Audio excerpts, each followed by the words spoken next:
Thank you for joining me for another quick hits conversation. I would like to talk about how you tell when someone has integrity or doesn't, as the case may be. Jim, kick us off. Yeah, well, there are two sources of integrity, of awareness, and one is reputation, right? If someone has a reputation within the community or your friends as following through on what they do or doing what they say, that's a source of integrity. Unless your name is Barry Madoff, and then not. But go ahead. Oh, that's true. That's true. The other one's personal experience, by which it may be too late. Mm-hmm. I would say one of the better ways of doing it would be to test it up front. Take little baby steps and see if the people do what they say they will do and if they do it on time. Although the big ones like the Bernie Madoffs, they're tricky. Yeah. How do you know that one? Yeah, I'll pass that one on. So. Yeah, well, and I've had experiences in my life where I've interviewed people for, positions to hire a vendor, and I've talked to all their references, and the word integrity has come up. Oh, they've got great integrity. And at the time, it made me feel very safe. That was a tune of $10,000 mistake for me. Yes, there's a red flag there. So for me, I think it's something that, on the back of what Jim said, something that sort of needs to be experienced in order for you to believe it. They often say, if you've been mugged, you don't know you've been mugged until somebody tells you have, simply because you're panicking about the bad experience you've had. And I think, it's perhaps the same with integrity. Somebody says they've got integrity, you'll just sort of brush it off and say, yeah, we hear that a lot. But to actually experience it and then sort of say, that was integrity. Yeah, that's now sealed in my brain as being something I've experienced, and they've done it, so therefore I can label it. But is it tenuous? Does it hang by a very dodgy thread and can be lost at any moment through a misaction by somebody unawares? Possibly, yes. It's very fragile, isn't it? It is. Yes. It's such a powerful topic also to be mindful when you are examining, and like Robyn, you said, you turn to different resources to ask for the experiences. But do we have the awareness that as we're taking in all this information, that we're aware of the filters that we're filtering this information through? Are we emotionally attached to a specific outcome? Are we so, in certain ways, you have invested so much time and so much effort to get something going, and you kind of don't want to let it go, and you want to see something slide, even though there are red flags. You're just like, I already came so far. So what are the filters that we're seeing this through? Yeah, maybe if we turn the question around from rather than how do you tell if someone has integrity, how do you show the world you have integrity? As a professional, how do you make it clear that it's safe to hire you because you are a person of your word without just going, I have integrity? Well, the clear answer is don't use the word integrity, because that, of course, turns everyone off, doesn't it? Yeah, I have integrity. My first thought is, no, he doesn't. No. Yeah. You can't say that you have it. Like you can't say that you're smart or you're beautiful or wise. Like there are just some things you can't say about yourself. But I would say as a professional, one way to demonstrate integrity is to show commitment and to make commitments earlier on in a relationship that you deliver on. And it goes to, I know personally, I don't have problems saying, I'm sorry, I made a mistake. Even years later, I still am able to reach out to past clients and say, listen, this incident just doesn't sit right with me. I think I owe you an apology because I acted out of the integrity without being aware of back then. So it's also being able to own up the mistakes, or as we grow and evolve and we see things have shifted and changed and are no longer acceptable, to go back and reconcile with that. I wonder whether that's reminded me. I had somebody who worked for me once, and she did a job and she messed it up, and didn't hear from her then. And 7 years later, she rang me up and apologized. Now that strikes me as being of quite a lot of integrity. That's been bubbling away there, hasn't it? It's still there.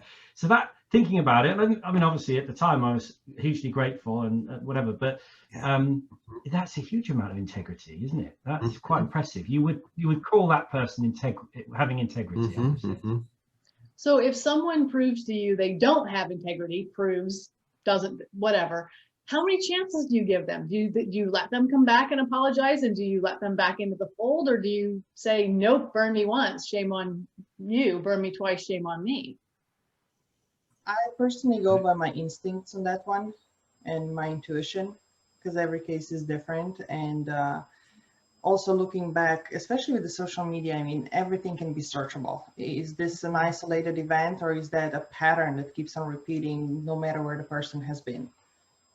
I think it also depends on the individual. Some people are very forthright, aren't they? You know, I'm quite forgiving, so I might sort of let it go. And other people are like, that's it, we'll never speak to them again, cross them off the out of the black book, and off they go.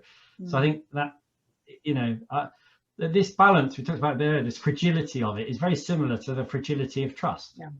Mm-hmm. You know, you build it, you keep it, but you can easily lose it.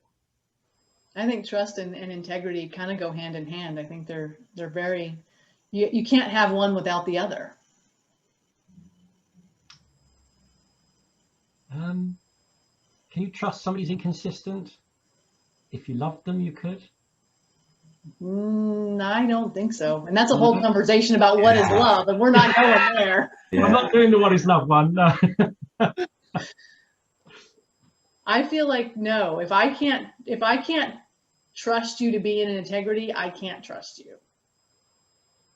So therefore, if, you know, what makes somebody with integrity, or how do you tell if someone's got integrity? Do you need to trust them? I think you have to trust someone Yes. to find out if they have integrity. And when they break your trust, then they're out of integrity. Which comes first? Well, so integrity, then talking off the top of my head here, for me, integrity is kind of a personality trait, and trust is something you give someone. So whether they have integrity or not exists, and then whether you trust them and learn whether they have integrity comes second. Does that make sense? Right. Does that mean then trust is inbound and integrity is outbound? Have I got that right? Ooh, yeah, I think so. Which would, yeah. So, yeah, integrity is outbound. It's not your gift. It's not your gift to have. It's your gift to be given. Right. It's something you have. Yeah. Yeah. Do you broadcast integrity? I don't know. I've got all confused now. Because trust is the same, though, isn't it? Surely you're given trust, you don't give it. Right. Yeah. Trust is something you earn by having integrity. Maybe. Yeah, and authenticity, honesty, fairness, all that sort of stuff.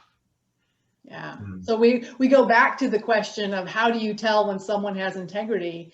And it could be a gut thing. Do you feel like you can trust them? And then, but you do end up with people like Madoff who make it really easy to trust them, and then they're completely not trustable, and they flame out in a scary way. Yeah, the sort of con artist's way out of it. I mean, there's always going to be those players in there who work out how to play the game and do it. But you're right. There's a gut feeling in there, a sense of solidity, a foundation of solidness that you cling to that allows you to basically give you more permissions for that person, doesn't it? It opens a gate. Yeah. And there's certain personalities who don't have integrity, narcissists, psychopaths, you know, people, anybody like that on that scale. Or convenient integrity. Well, and is that integrity? If it's convenient, No, it's not. that's not. No. They're like a sales guy, you know, selling you a car. That's convenient integrity. Yes. Oh, yes. yeah, sure. Mhm. Yeah. So it sounds like what we're saying, to find out if someone has integrity, you have to kind of put those little trust feelers out there and see if they break your trust. And unfortunately, because it is something that can be faked, you can be tricked into believing someone has integrity. You can always get it back. I would then offer a question. If this is how you lead and you always have those fillers out, are you setting up yourself for failure then? If this is the preconceived idea that you approach every potential relationship with. Yeah. Do you start, and this is the question I want to do for the quick hit tomorrow that I'm running, is do you trust people to begin with and let them break it, or do you not trust them and make them earn it? And that's a whole separate conversation that we don't have time for, but I think it absolutely applies to integrity too. Do you assume people have integrity until they don't? So I'm going to have to cut us off there because we are at our 10 minutes, but thank you so much. This has been mind-bendy. I love it. I'll talk to you guys again soon. Thanks, Robyn.